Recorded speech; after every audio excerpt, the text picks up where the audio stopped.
मुख्यमंत्री विष्णु देव साय के आगमन की तैयारियों का विधायक भूलन सिंह मरावी ने लिया जायजा।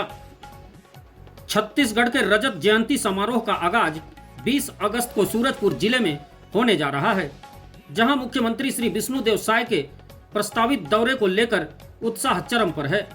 तिलसीमा रोड अटल कुंज के समीप विशाल मैदान में आयोजित होने वाले इस भव्य आयोजन की तैयारियां युद्ध स्तर पर चल रही है।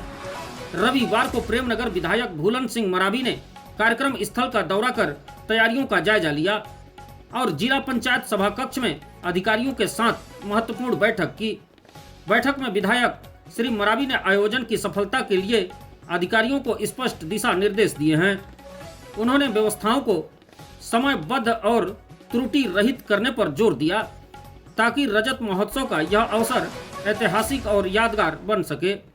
कार्यक्रम स्थल पर मंच, बैठने की व्यवस्था, सुरक्षा, यातायात और अन्य सुविधाओं को लेकर व्यापक स्तर पर काम चल रहा है। इस अवसर पर सूरजपुर रेड क्रॉस सोसाइटी के अध्यक्ष बाबूलाल अग्रवाल, भीमसेन अग्रवाल, मुरली मनोहर सोनी, संदीप अग्रवाल, शशिकांत गर्ग, दीपक गुप्ता, संत सिंह, जिला पंचायत सीईओ विजेंद्र सिंह पाटले, अपर कलेक्टर जगन्नाथ वर्मा एवं सभी एसडीएम सहित जिला प्रशासन के वरिष्ठ अधिकारी मौजूद रहे।